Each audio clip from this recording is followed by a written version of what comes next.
And when you wonder what happened to the promises the governors made on Inauguration Day, the presumption has to be that you don't believe that they've come close to fulfilling those pledges. That's very correct. I was privileged to listen to the speeches of at least 10 governors, and in many other cases, read the speeches they delivered on Inauguration Day. And indeed, it was full of promises, raised hope. We were quite optimistic. We had a lot of expectations that things will change. Now, the immediate past governors, most of the immediate past governors, there's nothing to be excited about their performance, or nothing to cheer about their performance. Save for very few states, most of them performed suboptimally. And so when on the 29th of May, I read inauguration speeches, listened to inauguration speeches, there was a lot of excitement, there was a lot of expectations. But 1 year down the line, I am sure, not just I, most stakeholders, most citizens are not as excited as they were on the 29th of May last year. And there are many reasons for it. There are many reasons for it. If you look at the critical indicators, is it in the area of poverty?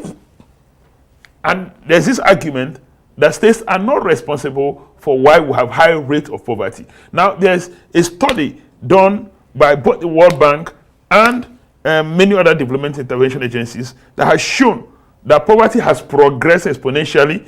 At some point, it was like 40% of the population were rated to be under extreme poverty. Now it is 46%.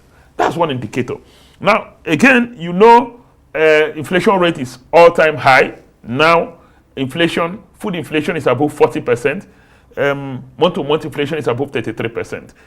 Aside from that, if you look at other critical indicators, especially social services, where states have primary responsibility, whether it's in education, it's in healthcare, whether it's in infrastructure provision, transportation, provision of creation of opportunities, rather, there's nothing to cheer about. So that's interesting. So basically, you're explaining to us why the states are such a consequential dynamic in the assessments that are taking place of the 1 year in office of leaders in Nigeria. In other words, we really ought to be focusing on the states. That's okay, and it's justified. Now, if you look at the physicals of the country, the revenue allocation of the country, the federal government gets the chunk, 52%.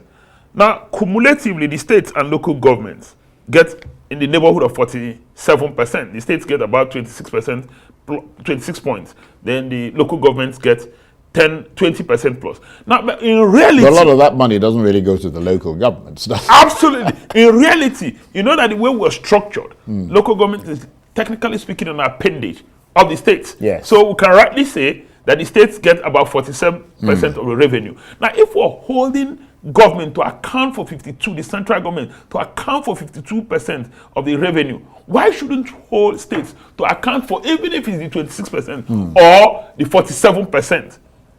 And by the way our constitution is structured, the states have primary responsibility for a number of things. Education is on the concurrent list, but primary education is basically the responsibility of local governments. Now, there's a constitutional amendment right now that empowers states to generate electricity, transmit, distribute electricity. How many states are taking advantage of that? You can mention Enugu that has created the ecosystem for investors to participate in electricity generation, and perhaps Ekiti. Those are just 2 out of 36 states. Abia. Well, Abia, I don't think they have the framework. The geometric power is an isolated case of an initiative that predated the current that's a good administration. point. You must acknowledge that. Not that they've created the ecosystem. Now, in terms of transportation, they've still not done anything novel.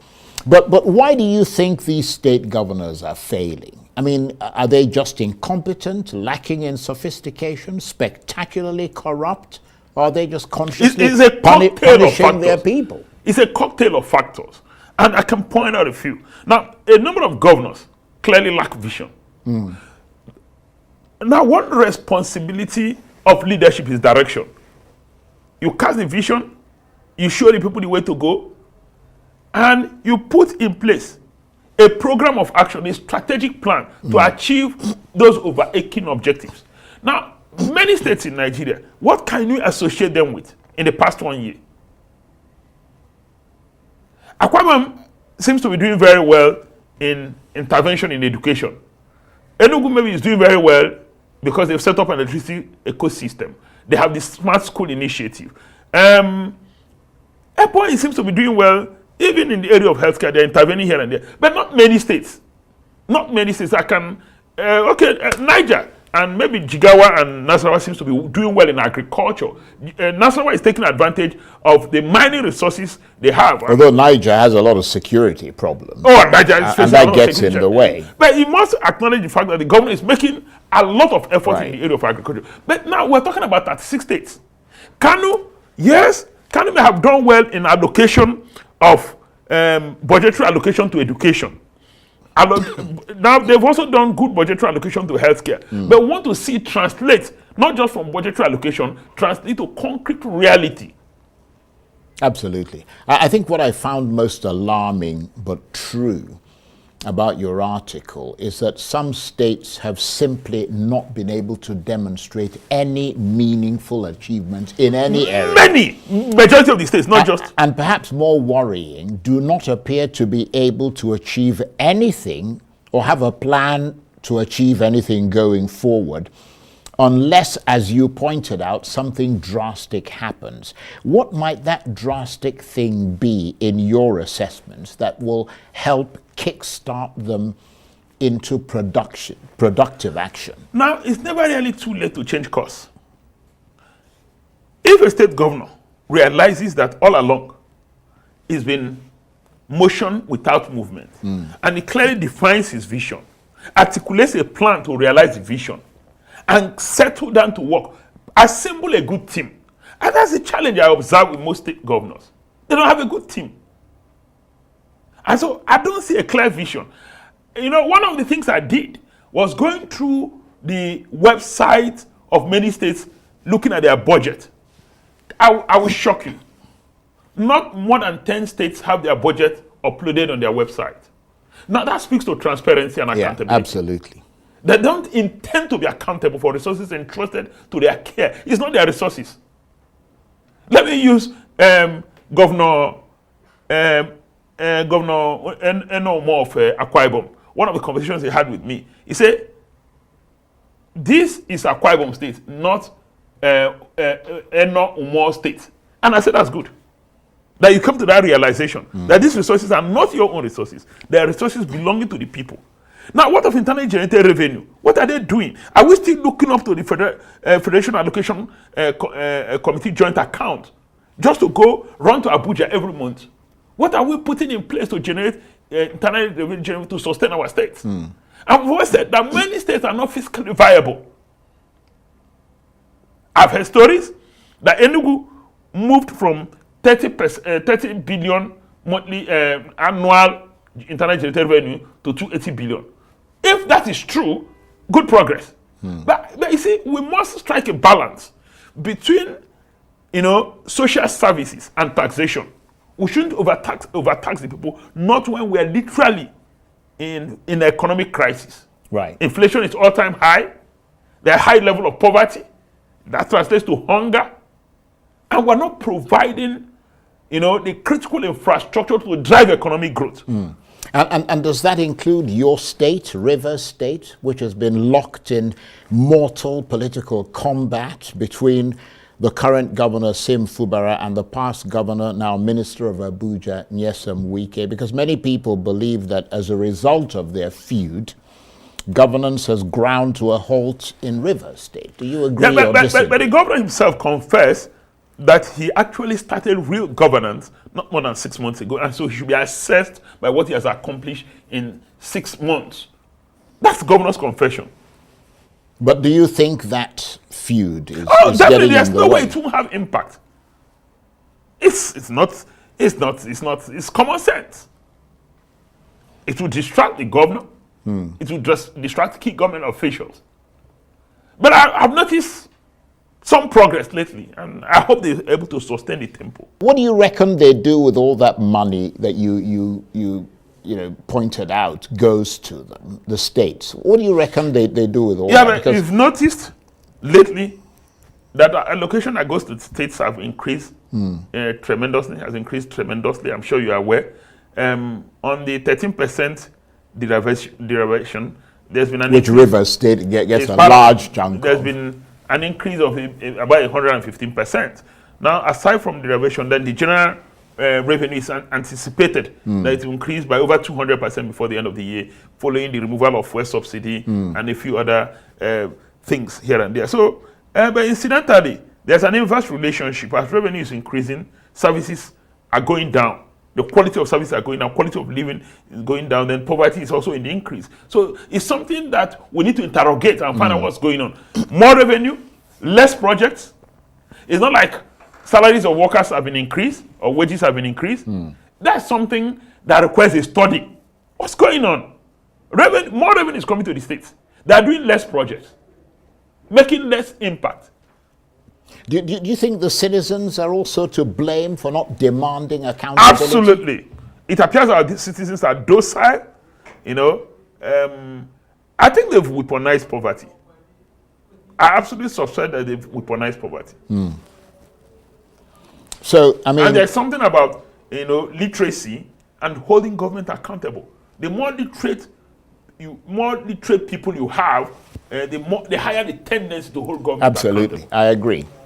So really... Maybe that's why they're not investing enough in education. Is that the focus should be more on the state governors as they mark 1 year in office rather than the president. Is that a central argument? No. The argument is, please, as we are holding the president or the central government accountable, can we also hold the states accountable? That's the central argument. And part of my argument is there's been focused attention on the central government, ignoring the role of the state government and the kind of revenue that accrues to state government. Please, can we hold our governors accountable to account for resources? I think that's a very good And point. They have not just the resources, they have constitutional responsibility to the people. What are they doing with that power? Are they discharging their responsibility in education, in healthcare, in provision of services, in security?